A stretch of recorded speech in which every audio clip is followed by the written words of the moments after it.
'cause there ain't no doubt I love this land. God bless the USA.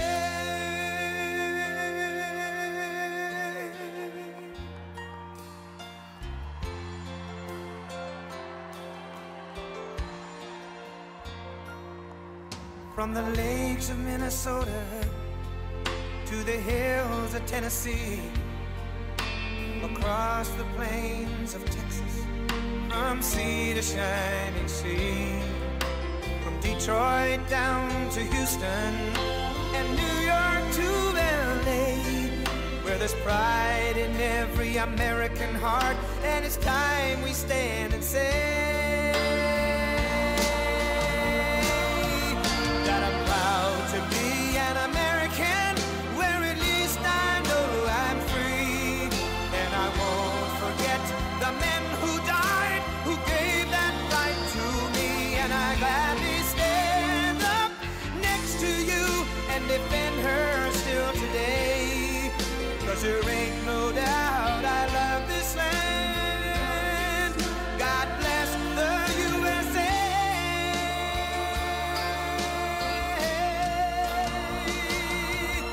And I'm proud to be an American, where at least I know I'm free, and I won't forget the men who died, who gave that right to me, and I gladly stand up next to you and defend her still today, 'cause there ain't no doubt I love this land. God bless the USA.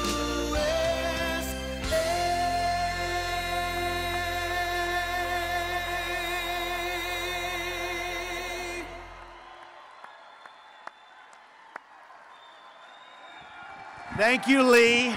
Thank you, Lee. Thank you.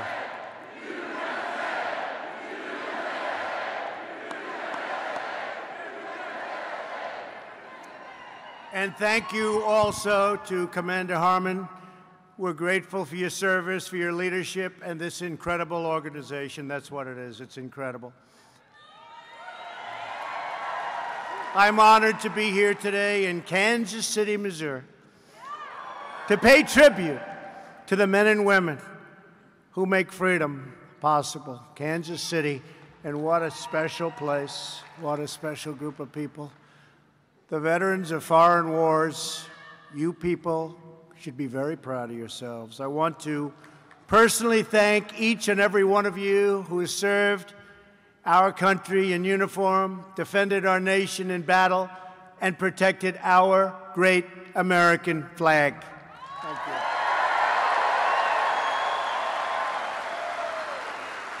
I also want to recognize a great Kansas City legend who I met today at the plane, somebody that I've been a fan of for a long time, a member of the Baseball Hall of Fame, George Brett of the Kansas City Royals. Where's George? He's around here someplace. I said, George, how many years? 20. What was your batting average? 305. I said, that's pretty good, 305 for 20 years. Special guy. I want to thank a true patriot, your executive director, Bob Wallace, along with your outstanding National Auxiliary, President D. Gilroy. Thank you, D. Thank you. And congratulations to VFW's incoming leadership, B.J. Lawrence and Sandy Kriebel. Where are they? Great. Great. Congratulations.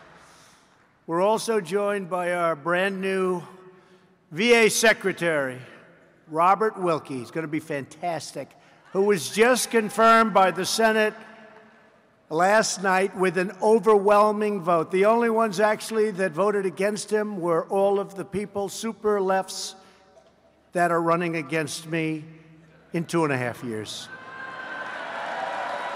Every one of them.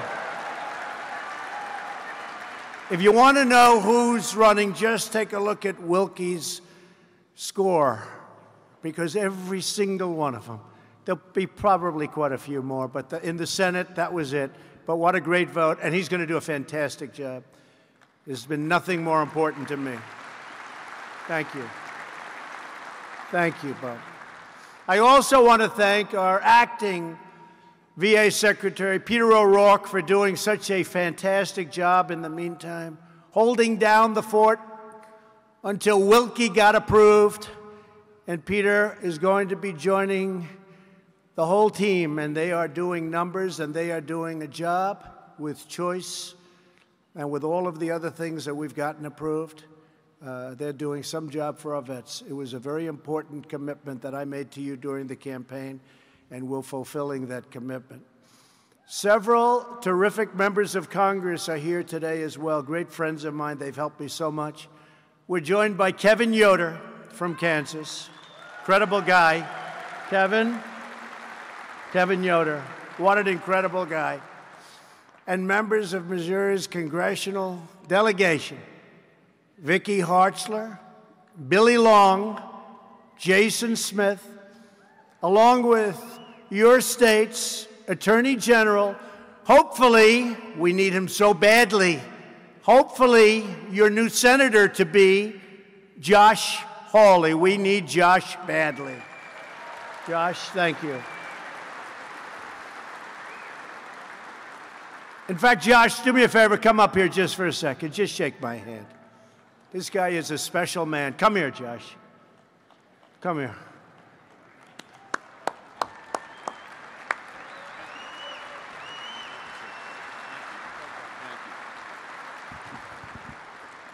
Well, it's an incredible honor to be here today. Thanks to all of you for your service and what you mean to this country. But how about the leadership of President Donald Trump? What do you think?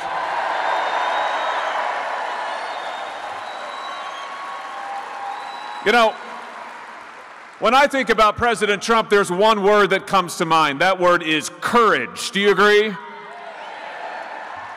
How many people over the years have said that they'll do this or they'll do that, but there's one guy who had the guts to actually fulfill his promises, the guts to move our embassy to Jerusalem, the guts to actually stand up against our enemies overseas, the guts to put conservatives on the Supreme Court of the United States, and that's Donald Trump.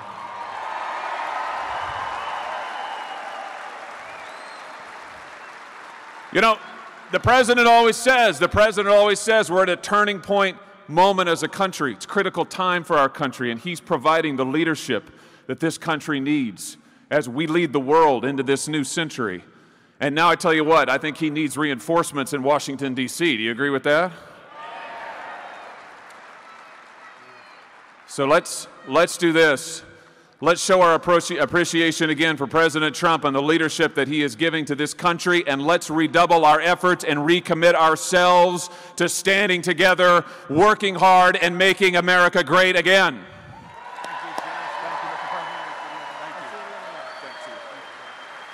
Wow. Goodbye, folks.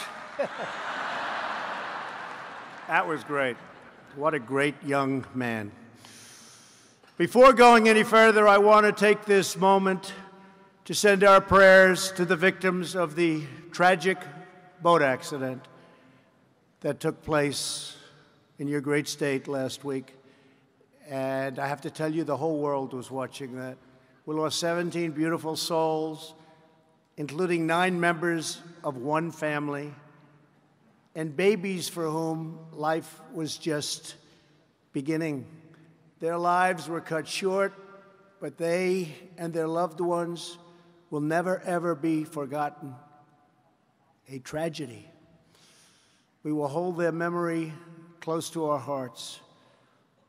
I want to thank your governor, Mike Parson, a friend of mine, a great person, for his leadership during this terrible tragedy, along with the Coast Guard and all of the first responders who were incredible. Thank you very much. Thank you.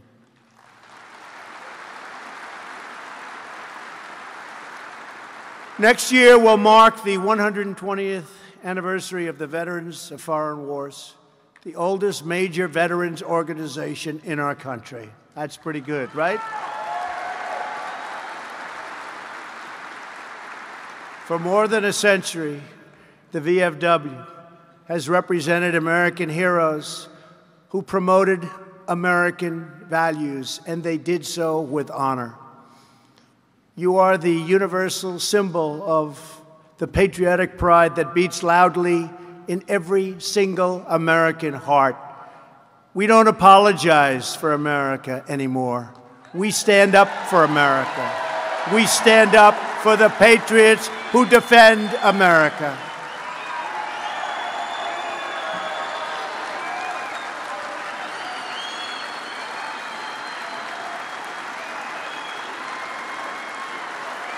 And we stand up for our national anthem.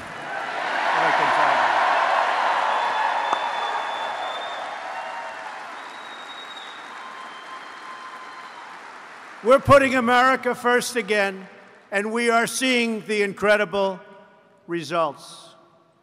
We're destroying the bloodthirsty killers known as ISIS, almost gone. We're calling the threat by its real name, a name that wasn't mentioned for a long time. It's called radical Islamic terrorism. That's what it is. You have to know your enemy before you can defeat your enemy. Earlier this year, I recognized the true capital of Israel, as Josh said, Jerusalem, where we just opened the American embassy.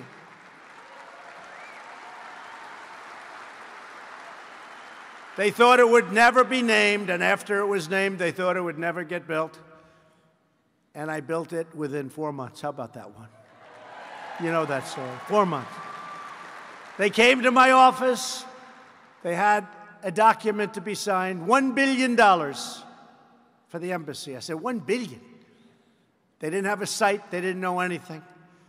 And our great ambassador to Israel called, David Friedman, who's a very successful lawyer in New York City, one of the most. And he said, you know, we could do it a lot faster. We have a great site. We have a building already on the site. We could renovate the building quickly, and we could open the embassy if you'd like to do that, sir. I said, how much would it cost? He said, $150,000. I said, what? What? He said, I think we can do it in 4 months. So we're talking about $1 billion, maybe in 20 years, maybe never, probably never happens, right? We know what goes on. Besides that, I'd rather build ships or I'd rather build something else if we can save the money. If we can save that money, let's use it wisely. So I said, David, let's not do 150. Let's do like, how about 400,000 and make it nicer. And it's beautiful. It just opened, and it is beautiful. So we're many years ahead of schedule. And I understand, frankly, every president for the last many presidents has said, we're going to open our embassy in Jerusalem. And then they never did it. They all failed. They never did it. And I understand why, because when it came time and when people were hearing rumors about it, I was inundated from calls of every leader from all over the world, imploring me, even demanding that we not do it, to a point where I never took their calls unless I called them back after I did it. You know, it's one of those jobs. Let me call it back. I was getting calls from kings and presidents and dictators. I was getting a call from everyone. And when I knew what it was about, I'd say, tell them I'll call them next week. Then I called them and I said, oh, I didn't know you felt that way. Well, it's too late. It's told them. But I understand why they didn't do it, because there was tremendous pressure. We did it. We're proud of it. It's there. Enjoy it.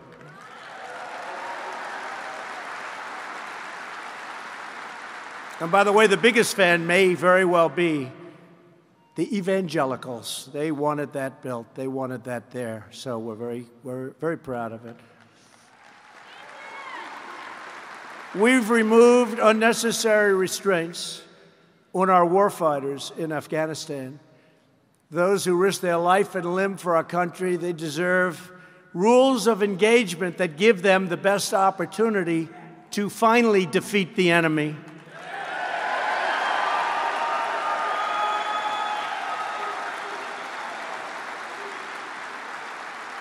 And we're making, for the first time in years, we're making a lot of progress in Afghanistan. I withdrew the United States from the horrible, one-sided Iran nuclear deal.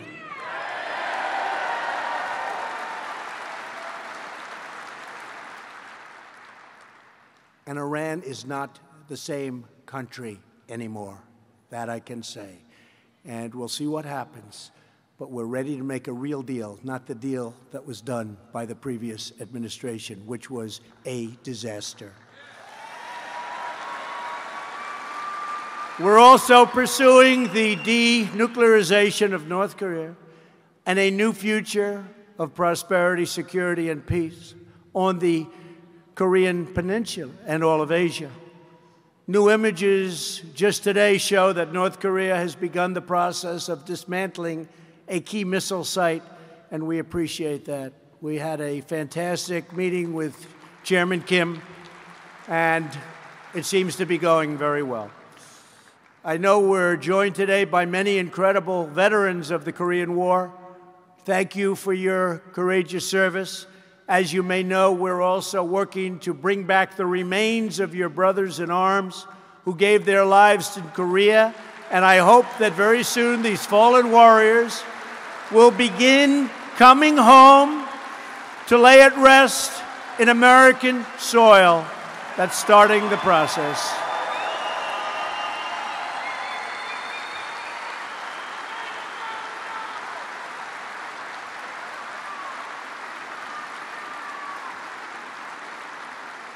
At the very end of our meeting, I said to Chairman Kim, good relationship, good feeling. I said, I would really appreciate if you could do that. He said, it will be done. So I was very happy, and I think that process is starting fairly soon, we hope. Because we believe in no American left behind. We believe in that, right? No American left behind. I want to thank the VFW for your devotion to our fallen heroes, unknown soldiers, prisoners of war, and those missing in action and their families. No one better understands the horrors of war than the people in this room. It is the warrior who bears the scars of battle and who prays most fervently for peace. That is why we remember George Washington's advice that the best way to preserve the peace is to be prepared for war.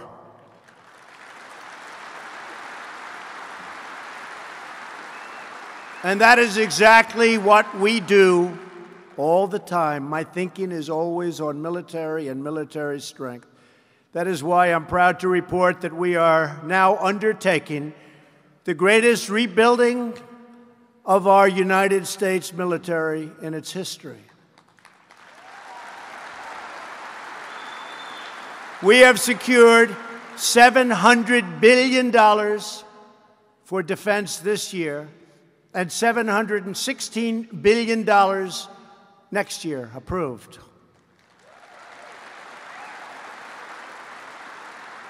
We're ordering 147 new F-35 Lightning fighters.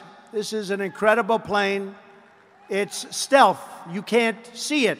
So when I talk to even people from the other side, they're trying to order our plane. They like the fact that you can't see it. I said, how would it do in battle with your plane? They say, well, we have one problem. We can't see your plane. That's a big problem. Stealth. Super stealth, the best in the world.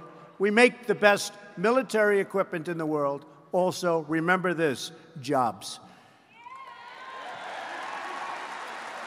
We're ordering 239 Apache and Black Hawk helicopters. You know what they are. They're incredible. 19 major naval vessels and nearly 8,000 Humvees. And these will be Humvees that are used by our great soldiers, not handed out to everybody like you've been reading about in the past. All made right here in the USA. And we're adding nearly 30,000 new soldiers, sailors, airmen, and Marines. And I've directed the Pentagon to begin the process of creating the 6th branch of our military. It's called the Space Force.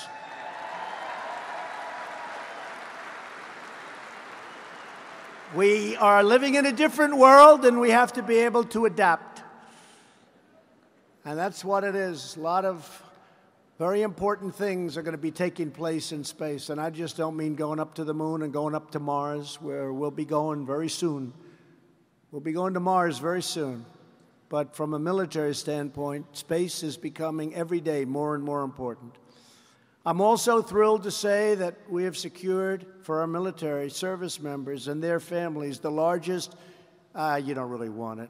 You're too patriotic for this. The largest pay raise in almost a decade.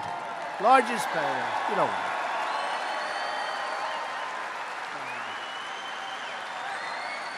it. You don't want it.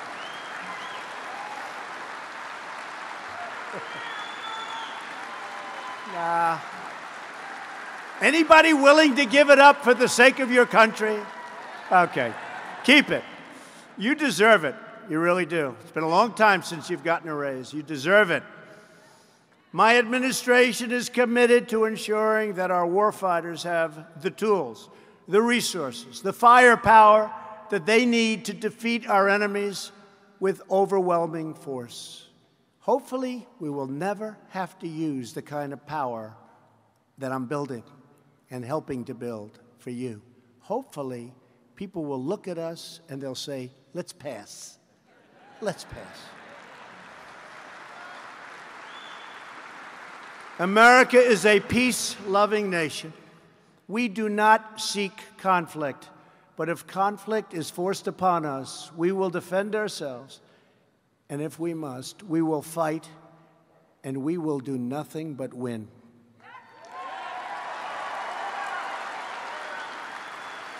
As the great General MacArthur once said, in war, there is no substitute for victory. Victory. We're also committed to ensuring that when our warriors return home as veterans, they receive the best care anywhere on earth.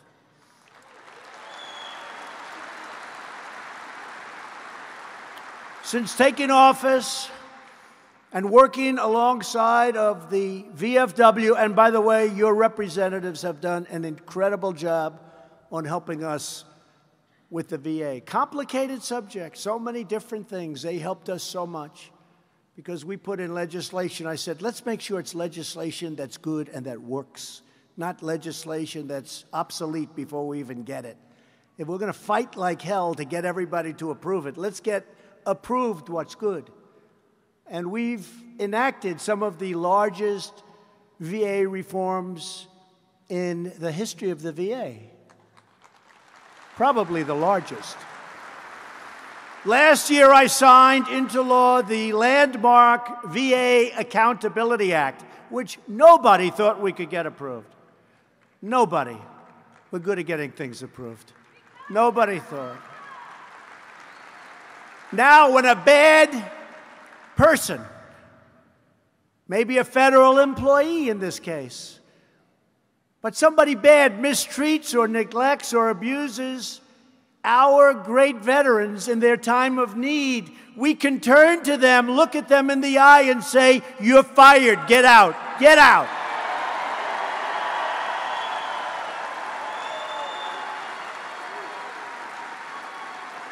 Before there was nothing you could do, you had to live with these people. You've gotten rid of a lot of people over the last year. Only the bad ones. The good ones we cherish. We cherish the good ones. But we had some bad apples, and they're gone.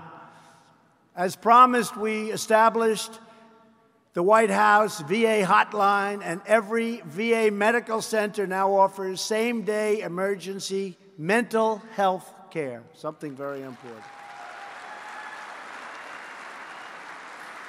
We're greatly expanding telehealth and walk-in clinics so our veterans can get anywhere at any time. They can get what they need. They can learn about the problem, and they don't have to necessarily drive long distances and wait. We are also, it's been a very big success. We're also processing veteran disability claims more quickly than ever before, by far. The VA has implemented the decision-ready claims process where claims can be completed in under 2 weeks. We're striving for 1 day, but under 2 weeks. It used to be many, many months.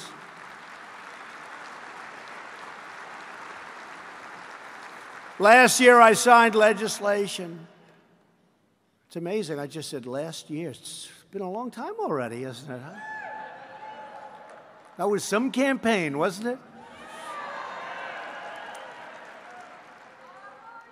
I signed legislation so that veterans can use their GI Bill education benefits at any point in their lifetime.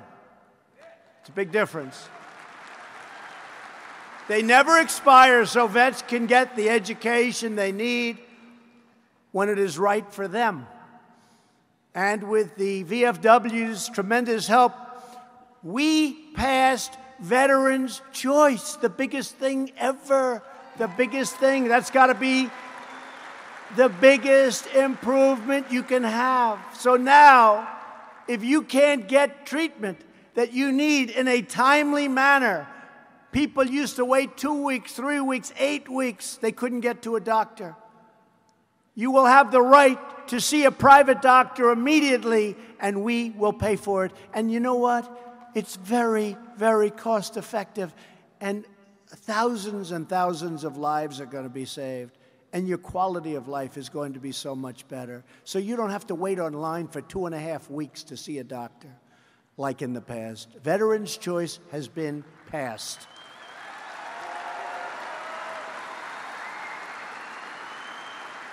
And my administration also understands that we cannot be a safe country if we are not a prosperous country. We have to think of ourselves. You have to see these trade deals I'm working on. They're a disaster. We're losing hundreds of billions of dollars with individual countries a year. And they're sticking. You got to stick it out. We got to fight it. Nobody else fought it. I went to some of the countries. I said, how did it get so imbalanced? They said, nobody ever called. They said, nobody ever called.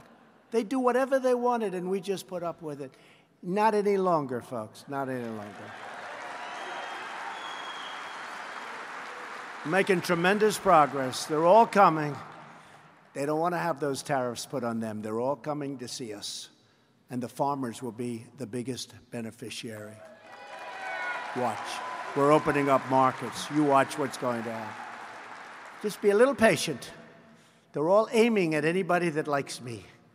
And they have lobbyists like nobody's ever seen. They have the best lobbyists ever put together. I was hearing and reading that they have some of the greatest lobbying teams ever put together. You've got to stop the president from putting tariffs on these countries and these companies that are ripping off the United States. You've got to stop him. Just remember, we're going to do something that, honestly, nobody else could do. Nobody else could do. We have a lot of... Thank you, darling. I like you, too. I like her. Thank you very much. That was good timing. We're now in the midst of a great economic revival. And it's for that reason that I chose this is the time. Last year, our country lost $817 billion with a B dollars on trade. We lost $817 billion.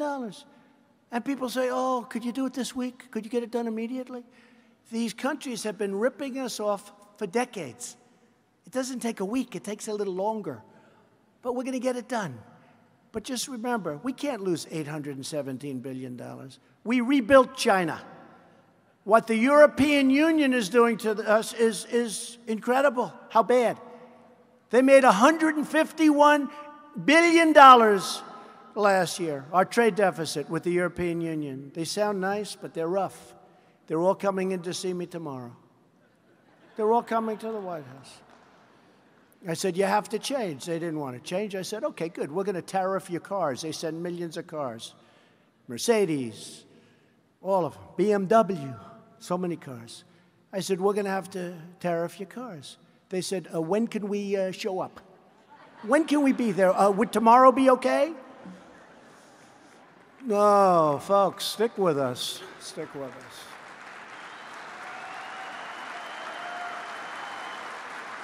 Amazing. But remember, they have the biggest, best, strongest lobbyists, and they're doing a number. Just stick with us. Don't believe the crap you see from these people, the fake news.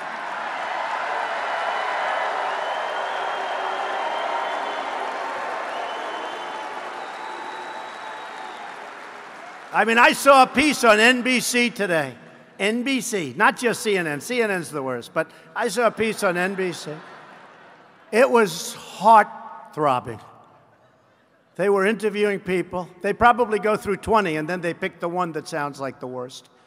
But they went through a group of people. In fact, I wanted to say, I got to do something about this Trump. Terrible. And that piece was done by the lobbyists and by the people that they hire. It was a total setup.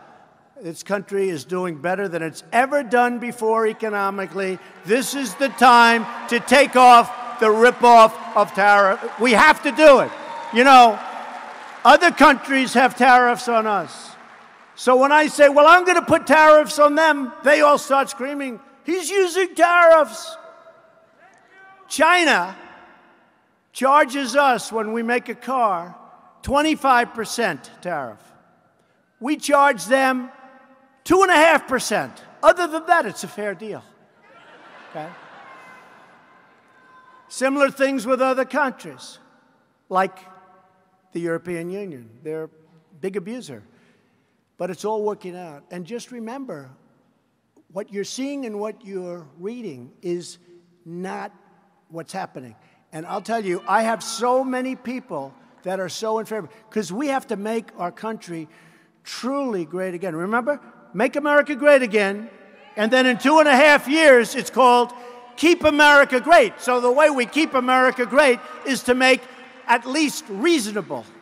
I'm not saying at least reasonable, at least fair trade deals, not stupid trade deals like we've put up with for 25 years. So we're changing it, and we're changing it rapidly.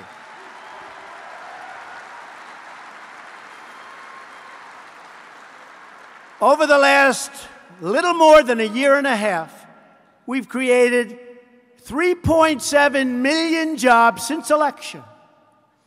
African American, Hispanic, and Asian American unemployment has reached the lowest levels ever recorded in our country's history. The lowest levels. Unemployment, lowest level. Remember, I used to say, I said it here, what do you have to lose? I was right. Women's unemployment recently achieved a 65-year low, lowest in 65 years.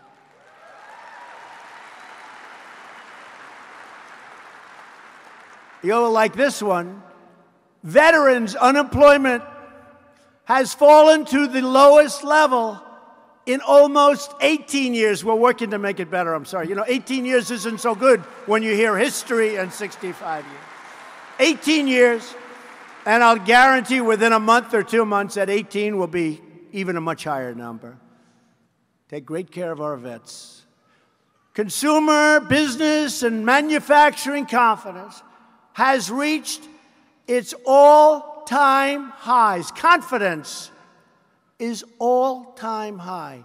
We've cut a record number of job-killing regulations. No president, no matter how long they've been in office, even though we're only here for a short time, has cut anywhere near the regulations. And these are unnecessary. These are waste regulations.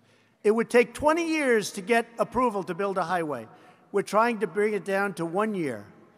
We have it down to about 2. We're trying to get it down to 1. And if it doesn't work, or if it's environmentally unsound, or there's something wrong, we're not going to approve it. But we're not going to take a process 20, 21 years and then raise your hand that it's not approved. We'll let you know in a period of a year or maybe 2. Right now it's at 2. We're trying to bring it down to 1. We passed the biggest tax cuts and reforms in American history, biggest in history.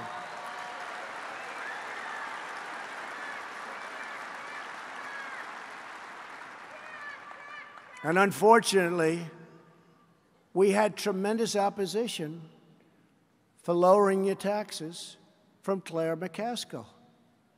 She voted against. Unbelievable.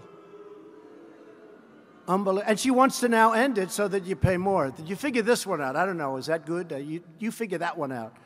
In the first quarter of this year alone, American companies repatriated a record of nearly $300 billion. This is in the first quarter. And it's coming back into our country with our companies and our employment and building plants and factories and headquarters in our country where it belongs. We think the number, and this is all because of our tax reform and tax cuts, we think the number will be close to $4 trillion coming back into our country. Money that would never have been seen by you or us or me. And just like I promised, we're confronting the unfair trade deals, and we are doing it like nobody's ever done because our workers have been cheated, our companies have been cheated, they've stolen our wealth, they brought it to other countries. As you know, I campaigned on that issue. It's very close to my heart. I understand that issue better than anybody. I don't like it when they close a factory in your state or a plant in your great state, and they move it to another country, and they make the product. They fire all of you, and they make the product, and they send it back into our country to be sold tax-free. I don't like that. I don't like it. We're stopping it. We're stopping it. Because companies are moving back into our country like never before. You saw Chrysler announced, many are announcing. Japan's just announced 2 big companies are opening up in Michigan. We have a lot of companies coming back into our country. You haven't seen that for 25 years. You haven't seen it. And we need workers because our unemployment rate at 3.8% is so low. Now we're taking people off the rolls and we're training people, but we need workers. And that's why I want people coming in. You know, people don't say this, and they certainly don't report it, but I want people coming into our country, but I want them coming in based on merit. I want the merit system so they can help us. Merit. The forgotten men and women of our country are forgotten no more. The Democrats are trying to find out who are these people that came out to vote? Where did they come from? Remember that? Where did they come from? Now they know, but they're not going to the Democrats who are going so far left that nobody can believe it. They want open borders and crime's okay.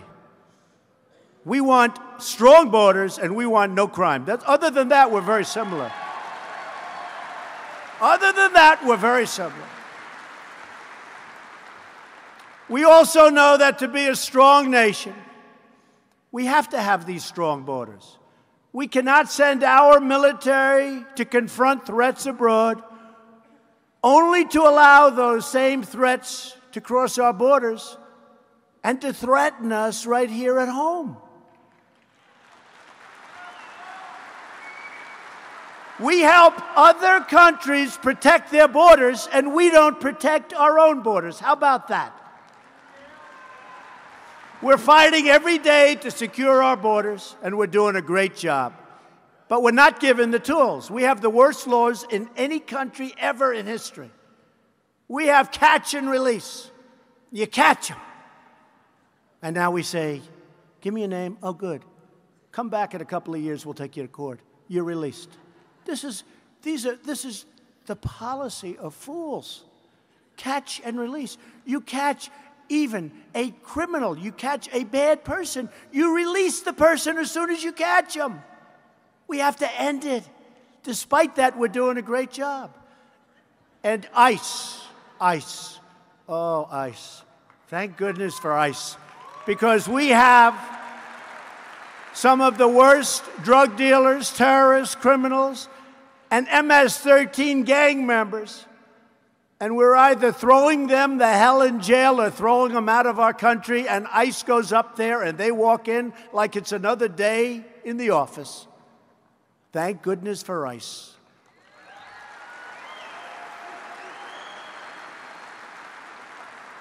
The Democrats want to abandon ICE. They want to end ICE. They're too strong. I saw one of the people they're too strong. They're too strong. I think MS-13 is strong too. The only thing they understand is strength. They don't understand anything but strength. And ICE is tough and smart, and they track them down, and they stop tremendous amounts of crime. And these are great people, and they're not being treated properly.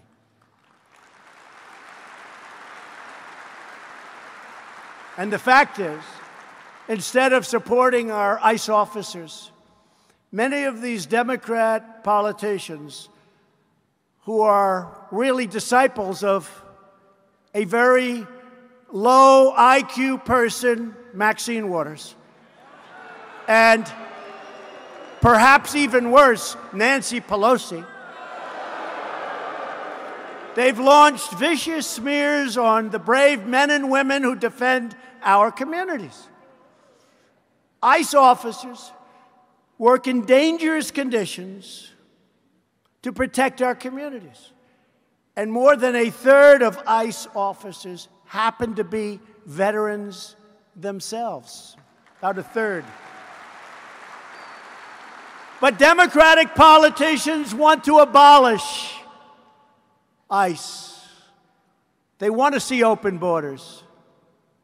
Can you imagine? You know, every once in a while you'll hear something, and usually you understand, like in deal making, you always have to understand the other side. When you hear open borders, when you hear get rid of ICE, when you hear some of the things that they're proposing, it's like you can't even understand it. Can you imagine? Open borders, you'd have millions of people pouring into our country. Millions and millions of people. Many people that you don't want in our country. But you would have millions of people pouring into our country. The crime would be unbelievable. And they want to get rid of the crime fighter on top of everything else. Open the border and get rid of your crime fighters. You don't understand it. Nobody understands it. But I hope they keep it up, because we're going to have a lot of fun in 4 months, and we're going to have a lot of fun in 2020 running against that. My administration will always stand proudly with the heroes of ICE and Border Patrol. They are heroes. And I want them to know that we thank them. The veterans of foreign wars understand better than anyone the importance of honoring those who put service to their fellow citizens before they put service to themselves. That's both at home and abroad.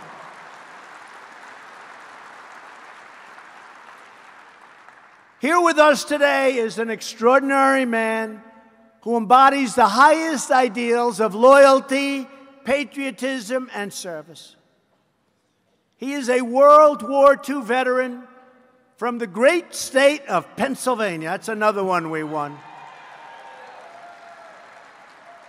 We won you guys by 20 points, of course. I'm not going to bring that up. I'm not going to tell that to George Brett. 20 points. Many of you know him well. He's a lifetime member of the VFW. Sergeant Alan Jones. Where's Alan? Where's Alan? Sergeant.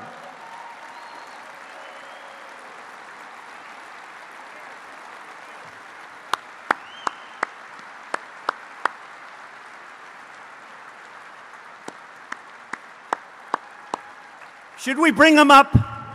Come on, Alan.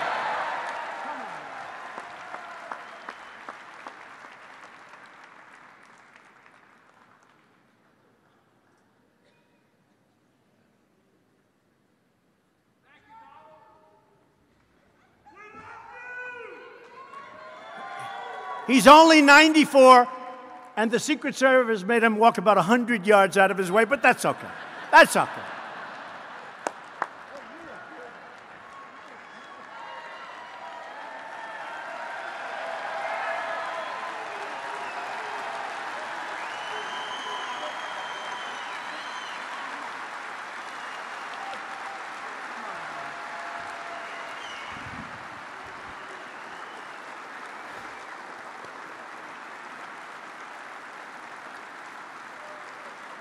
I just thank you.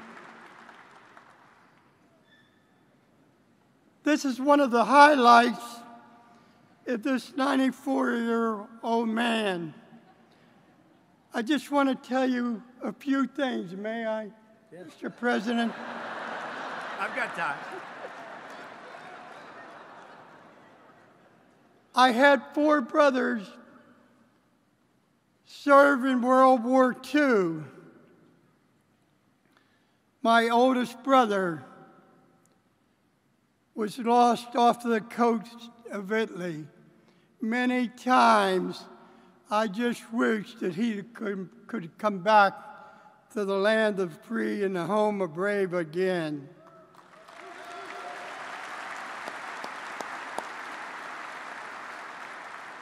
I've given to the veterans of foreign wars 70 years of my life.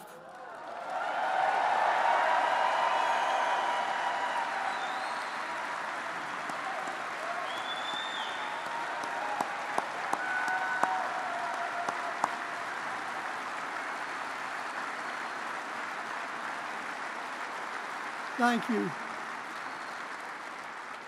My wife's with me today, but she's not here. She's not feeling well.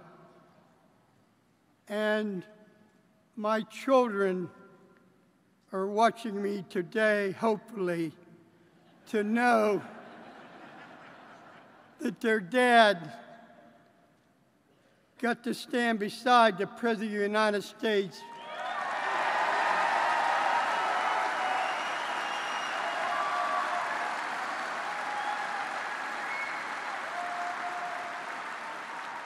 with the President. Mr. President, I want to ask you something.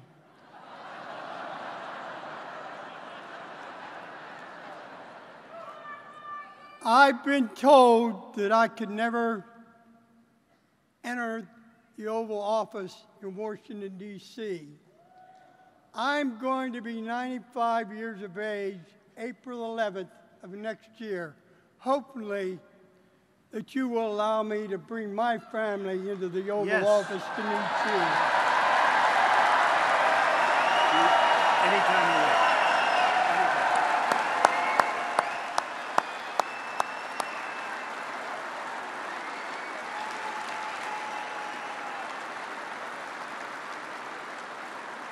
One last thing, Mr. President. I want to tell you, Mr. President, this group knows not to give the mic to Alan Q. Jones when he's at a state convention or the national convention. I asked you to autograph this picture personally because this was taken to you, with you, when you were running for election as the President of the United States. Thank you. Beautiful. Wow. Thank you. Let me have that. I have a good one here, Ellen. That's so beautiful.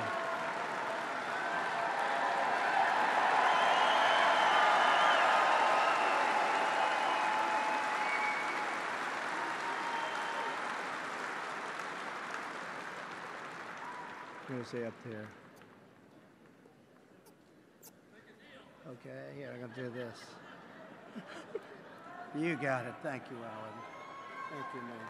God bless you, Mr. President, and I wish you well in the future. Thank you, Mr. President.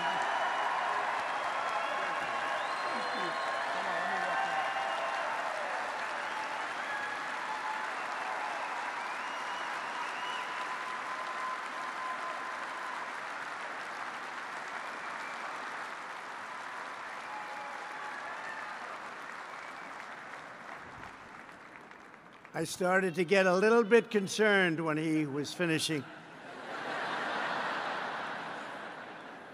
Well, this is a president that will have you in the Oval Office, so all of my people back there, they're working it out already, okay? With honor.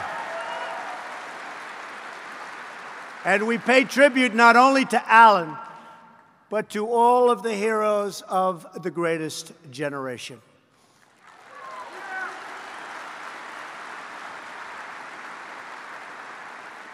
And I'd like to take this moment to recognize every World War II veteran in the audience today. Each of you is a national treasure. It's true.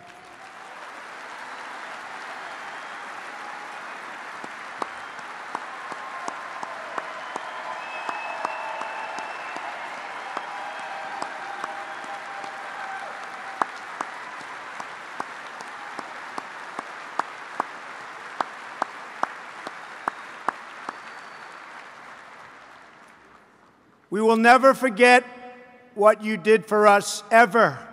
From Bunker Hill to Belleau Wood, from Iwo Jima to the Incheon landing, Americans have stormed into danger, stared down evil, and stood strong and tall for God, country, and freedom.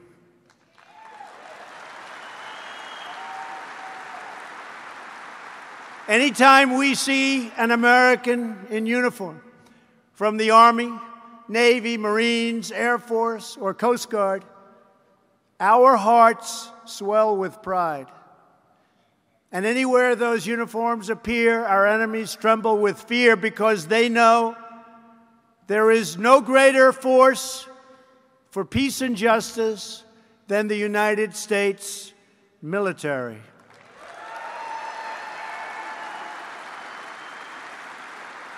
To every single member of the VFW, because of your service, your courage, and your example, we are restoring the dreams and the glory and the greatness of America.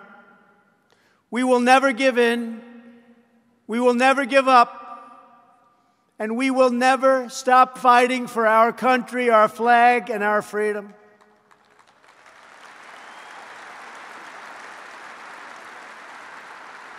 Together, we will keep on fighting, and we will keep on winning as one people, one family, and one nation under God.